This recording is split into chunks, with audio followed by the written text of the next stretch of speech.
మనిషి మహా కన్నింగ్ కదా, దాదాపు అందరూ అనను, బట్ ఎంతో అంత. ఒక చిన్న కథ చదివా, అది ఈరోజు పొద్దున్నే హఠాత్తు గుర్తొచ్చింది నాకు. ఆ కథ ఏమిటంటే, ఎవడన్నా అమాయకుడు కనిపిస్తే ప్రపంచం వాడిని మోసం చేయాలని చూస్తుంది. ఉదాహరణకు ఒక మామూలు సాదాసీదా మనిషి ఉన్నాడు అనుకో, అందరూ వాడి మీద పరాచకాలు ఆడతారు, జోకులు వేస్తారు. అంటే వాడి నుంచి ప్రతిదాడి జరగదని తెలుసుకున్నప్పుడు. అట్లా కాకుండా వాడు కార్లు దిగాడు, వాడి చుట్టూ బౌన్సర్స్ ఉన్నారనుకో, సార్ అంటారు. అదే జ్ఞానేవుడు అందరినీ గౌరవంగా చూస్తాడు, అంతే వాటి కథ. ఒక 4 అన్నదమ్ములు ఉన్నారు. చిన్నవాడు బాగా అమాయకుడు.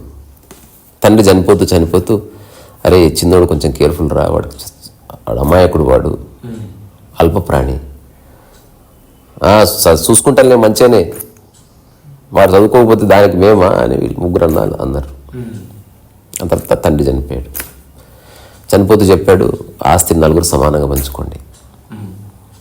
సమానంగానే పంచుకుంటాం, అయినా మేము ఎక్కువ కష్టపడుతున్నాం, ఎంతో మాకు ఎక్కువనే వస్తుంది, అయినా నువ్వు చెప్పినా కాబట్టి సమానంగానే పంచుకుంటున్నాం.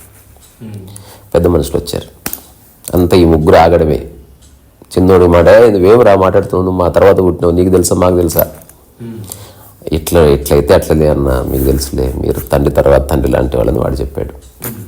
దూరం కూర్చున్నాడు, ఒక పిల్లి ఉంది, పిల్లితో ఆడుకుంటున్నాడు. ఈ కథలో పిల్లి మెయిన్ రోల్ ప్లే చేస్తుంది. ఆ తర్వాత వాళ్ళందరిది పత్తి వ్యాపారం, బట్టల వ్యాపారం, వాటెవర్. ఆ తర్వాత 4 4 ఇల్లు.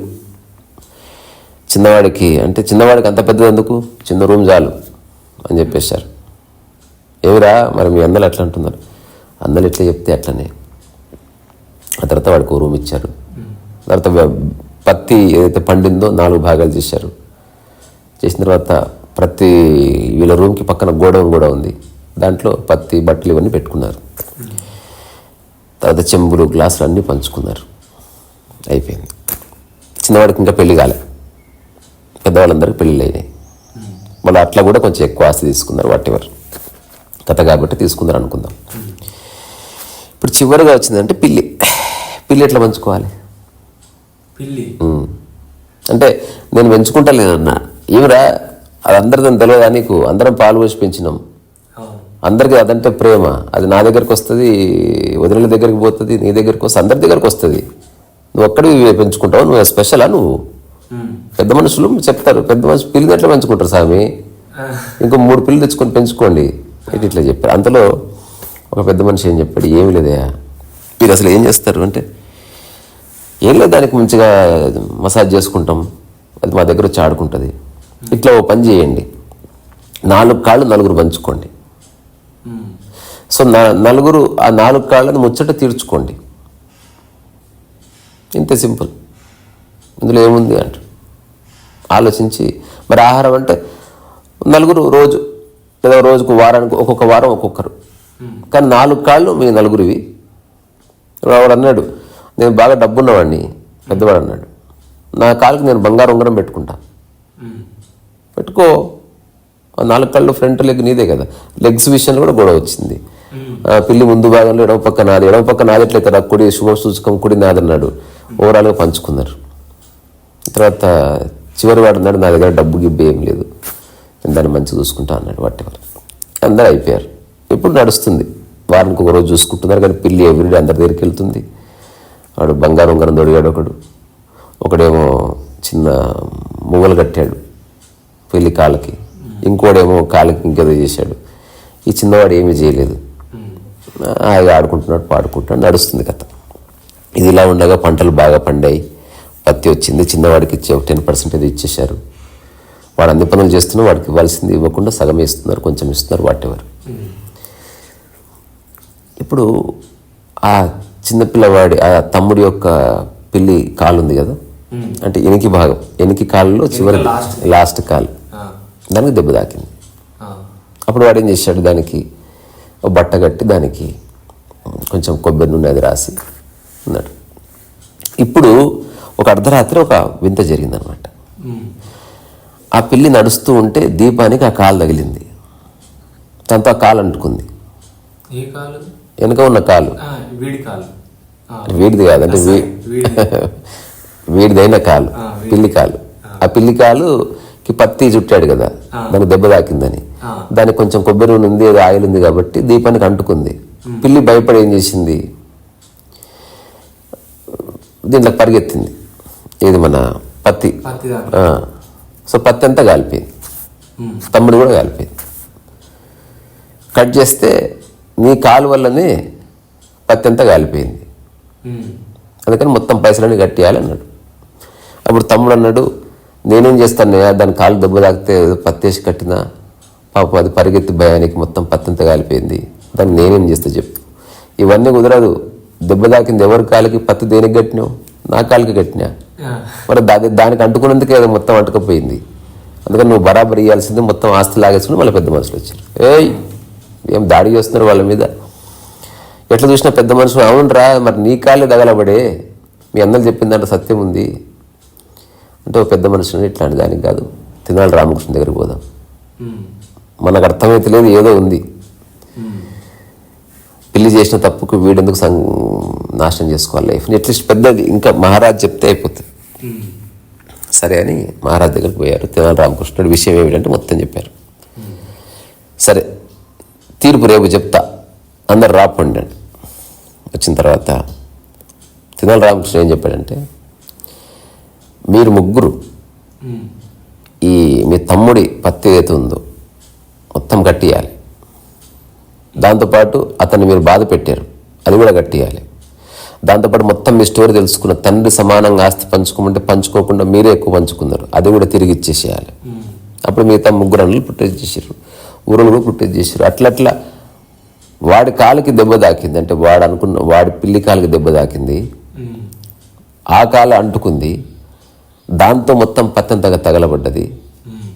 వాళ్ళెందుకు ఇస్తారు, వీడియాలి కానీ అంటే తెనాలి రామకృష్ణ చెప్పిన తీర్పు అద్భుతం. 4 కాళ్ళు నేల మీద ఉన్నాయి, కాలు దెబ్బ తాకింది, ఆ కాలు గాలిలో ఉంది, మిగతా 3 కాళ్ళే కదా తీసుకుపోయినాయి. 4వ కాలుకి సంబంధమే లేదు. ఇప్పుడు నేను కుర్చీలో కూర్చున్నా, మీరు ముగ్గురు నన్ను మోసుకుపోయారు అనుకో, అది మీ ముగ్గురు తప్పు అవుతుంది. సో మీ ముగ్గురు కాళ్ళే తప్పు చేసినాయి, మీ ముగ్గురు కాళ్ళే మీ 3 ఇళ్లలోకి వచ్చినాయి, పత్తి కాలబెట్టినాయి, మీ ముగ్గురు కాళ్ళే కోపంతో పోయి తమ్ముడి పత్తి కూడా కాలబెట్టినాయి. అందుకని తప్పు అంటూ జరిగితే మీ ముగ్గురు కాళ్ళదే. అందుకని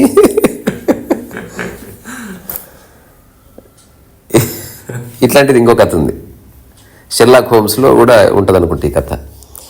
ఒక పెళ్లి చేసుకోవాలండి, నాకు డబ్బు కావాలంటే ఒక బాగా క్రూరుడు ఉంటాడు. ఆడేం చేస్తాడు, సరే డబ్బులు ఇస్తాను, 2 నెలల్లో తిరిగి ఇచ్చేయాలి, తిరిగి ఇవ్వకపోతే నీ శరీరంలో కూడా కిలో మాంసం కోసుకుంటా నేను అని పేపర్ రాసుకుంటాడు. అతనికి ఏదో వ్యాపారం జరుగుతుంది, డబ్బులు ఇచ్చేస్తానన్న నమ్మకంతో కిలో మాంసం తీసుకోండి అని పేపర్ రాసించి అందరు పెద్ద మనుషుల ముందే వెళ్ళి పెళ్లి చేసుకుంటాడు. ఆ పెళ్ళి అయిన తర్వాత అంత బాగానే ఉంది, కానీ చూస్తుంటే 2 నెలలు గడిచిపోయింది, వాడు బిజినెస్ చేయలే, వాడు వచ్చేసాడు. ఎట్లా, నా పైసలు నాకంటే పైసలు లేవు, ఒక 2 months తర్వాత ఇస్తా. లేదు లెక్క అంటే లెక్కనే, నేను మాంసం కోసుకుంటా అంటే భార్య వచ్చి అడ్డపడ్డది, కొత్తగా పెళ్ళి అయింది, మా ఆయన అట్లా చంపితే ఎట్లా, మీరు మాంసం కోస్తే బతుకుతాడా, అవన్నీ నాకు తెలియదమ్మా, పేపర్ రాసి ఇచ్చిండు అంటాడు. మళ్ళీ ఊరోళ్ళందరూ కలిసి తెనాలి రామకృష్ణ దగ్గర తీసుకుపోతాడు. మొత్తం పేపర్ చదివాడు. ఏమయ్యా 2 నెలల క్రితం పేపర్ రాసి ఇచ్చింది నీవేనా? నేనే.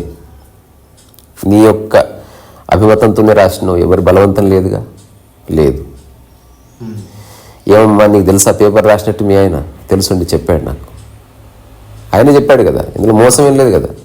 మరి పేపర్ రాసిచ్చిన ప్రకారం నిన్నటి వరకు గడువు తీరింది, తీరకపోతే ఏం చేస్తాను ముందే చెప్పాడు ఆయన, పెద్ద మనిషి. అంటే నా శరీరంలో 1 కిలో మాంసం కోసుకుంటా అన్నాడు. దాన్ని నువ్వు అంగీకరించినావు కదా. పెద్ద మనుషులు అంతా ఎవరు ఉన్నారు, చేయలేపండి, ఇందులో ఏమన్నా మోసం లేదు కదా. తెనాలి రామకృష్ణ అడిగాడు, అందరు చెప్పారు ఏం మోసం లేదు, కాబట్టి పేపర్ రాసుకున్న ప్రకారం అతను మాంసం తీసుకోవాలంతే, ఇందులో తీర్పేముంది, సింపుల్. అనగానే ఆ భార్య భయంకరంగా ఏడ్చింది. సార్ ఇంకొక 1 నెల రోజులు టైం ఇస్తే నేను బిజినెస్ చేశాను, వాడన్నాడు. ఊరు పెద్దలు అయ్యో అన్నారు. వాడు మాత్రం నువ్వు కత్తి తెచ్చుకోవా, మాకు వేరే కేసులు వస్తాయి, నువ్వు ఆ పని కానీ అన్నాడు. ఆ తర్వాత సరే అని వాడు కత్తి తీసుకొచ్చాడు. కరెక్ట్గా కత్తి తీసి తొడ మీద పెట్టే లోపు తినల రామకృష్ణ అన్నాడు, ఒక్క నిమిషం ఆగు నా కొడక, నువ్వు కిలో మాంసమే నువ్వు తీసుకోవాల్సింది, ఒక్క చుక్క రక్తం కింద పడ్డా కూడా నీ తల 1000 ముక్కలు అవుతుంది అని. దీన్ని బట్టి ఏం తెలుస్తుంది, ఏదన్నా ఒక నిర్ణయం తీసుకున్నప్పుడు సమగ్రంగా నిర్ణయం తీసుకోవాలి. ఫ్రాగ్మెంటెడ్ డిసిషన్ తీసుకుందాం అనుకో దొరికిపోతాం. అంటే ఏదైనా డిసిషన్ తీసుకుంటే టేక్ 100% డిసిషన్. ఎగ్జాంపుల్, చాలా మంది గొడవ పడతారు కదా, నేను రేపటి నీతో మాట్లాడదంటారు, తప్పది. అది ఇంపల్సివ్ డిసిషన్. వాటితో చాలా పనులు ఉన్నాయి భవిష్యత్తులో. అటెట్లా నువ్వు చిన్న విషయానికి ఎట్లా అంటావు? అట్లా కాకుండా నువ్వేమను, నేను నీతో 2 రోజులు మాట్లాడదాను, అది కొంచెం బెటర్ డిసిషన్. నువ్వు ముందే చెప్పు, మాట్లాడకపోయినా మన పనికి ఏం అడ్డు లేదు, మన బిజినెస్ కొనసాగుతుంది, నేను మాత్రం మాట్లాడను అని చెప్పు. సో ఎట్లా మాట్లాడితే అట్లా నీ పని నడుస్తుంది, అట్లా నీ పంతం ముందు ఎగ్గుతుంది. 2 చూసుకోవాలి తప్ప మూర్ఖానికి వెళ్ళకూడదు అనేది కథలు. సరే, మరి ఏదైనా పిల్లి కథ బాగుంది కదా? పిల్లి కథ ఈ 2 బాగుంది.